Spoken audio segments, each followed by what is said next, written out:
benedicta tu in mulieribus,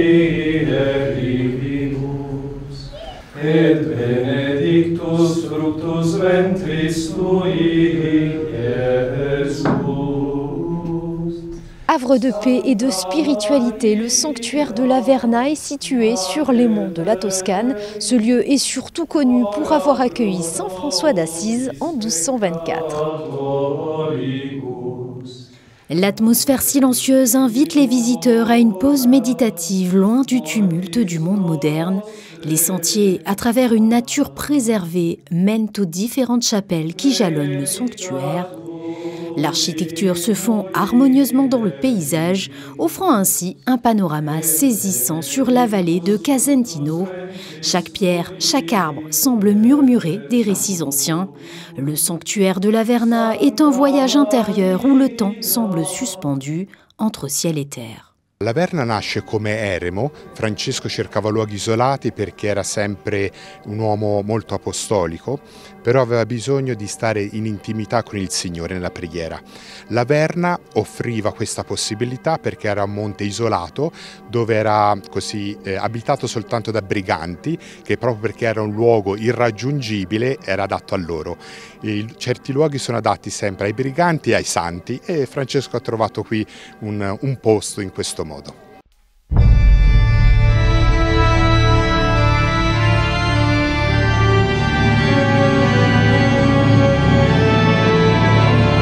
En 1968, la princesse Grace de Monaco, connue pour son engagement humanitaire, s'est rendue au sanctuaire de l'Averna.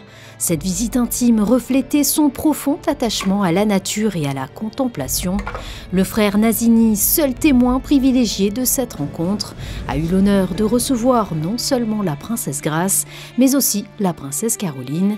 Aujourd'hui, il réside toujours au sanctuaire, gardien silencieux des souvenirs de cette visite princière si spéciale. Quando lei è venuta qua io ero novizio, avevo 17 anni, quindi è parecchio. E siccome i regnanti hanno il permesso di entrare in clausura, allora mi ricordo, l'unica cosa che mi ricordo bene è che ci hanno fatto pulire tutto il convento, tutto il noviziato, i corridoi, ci è voluto una settimana. E dopo l'ho vista, sì, pochi minuti davanti alla chiesa, quando visitò il santuario. L'ambassade de Monaco en Italie a pris l'initiative de cette visite princière, un événement symbolique, un moment exceptionnel qui visait à recréer des échanges privilégiés, favorisant un dialogue intime et authentique, tout en soulignant l'importance des liens diplomatiques et spirituels. L'idée nous est venue de monter un déplacement du prince souverain autour de cet hommage que l'on pourrait rendre à la fois au saint patron de l'Italie, dont donc nous fêtons les 800 ans des stigmates cette année, et puis à la mémoire de la princesse Grace, puisque aujourd'hui cela fera 42 ans jour pour jour qu'elle nous a quittés. Le musée de l'Averna, situé à l'intérieur du sanctuaire, expose de précieux objets liturgiques et d'autres œuvres d'art, notamment un buste de Jésus, une pièce saisissante pour son importance symbolique. Le souverain est revenu sur ce voyage riche en symboles et chargé d'émotions. C'est vrai qu'elle nous avait parlé à l'époque de sa visite à l'Averna. C'est un lieu absolument tout à fait extraordinaire et on comprend mieux les paroles de saint François d'Assise quand on visite ce lieu et de voir quelle impression ça a pu lui faire. Et même si les monuments ont changé, mais la nature a peu changé, et de pouvoir voir aussi les images de la visite de ma mère et de ma sœur, la princesse Caroline, qui était guide à l'époque, puisque c'était un camp de guides qui était là au pied du banc du monastère. Et donc voilà, c'était un très émouvant pèlerinage en quelque sorte, mais un très beau moment. Symbole de réconciliation, l'association italienne Rondine accueille des jeunes du monde entier, en particulier des régions en conflit, pour vivre ensemble et apprendre à dialoguer.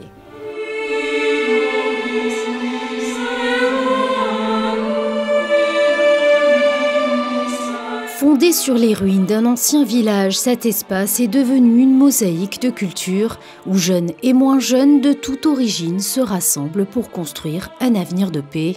L'association Rondine offre des programmes de formation qui enseignent des méthodes de résolution des conflits par le dialogue, la médiation et la coopération.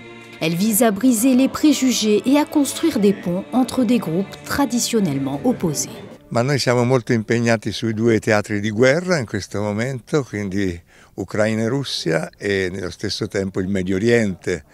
Noi da 25 anni collaboriamo con questi territori e abbiamo formato giovani che ora sono leader lì in quei territori e che sono tutti in crisi per cercare di capire cosa è possibile fare per fermare questa terribile situazione. E poi siamo impegnati nelle scuole in Italia e anche fuori d'Italia col metodo Rondine perché tutti noi abbiamo bisogno di imparare a diventare uomini e donne di pace.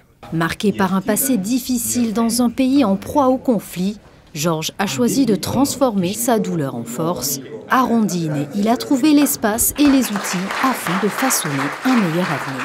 Je suis malien, du pays d'Ogon précisément. Et mon histoire est très simple. Je suis un rêveur et mon rêve m'a amené dans un lieu où un rêveur quand même a mis en place un programme qui ramène les gens qui viennent des pays en conflit, en post-conflit. J'ai fait 2 ans ici.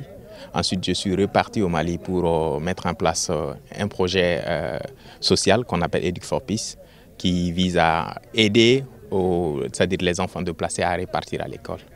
De Rondine, j'ai fait un stage à Martin Luther King Center. Et de Rondine, je suis devenu ce qu'on appelle un jeune engagé pour le plaidoyer, surtout pour l'agenda jeunesse, paix et sécurité. En alliant la sérénité du sanctuaire de l'Averna et l'engagement pour la paix à Rondine, le prince Albert II a ainsi réalisé une visite riche de sens.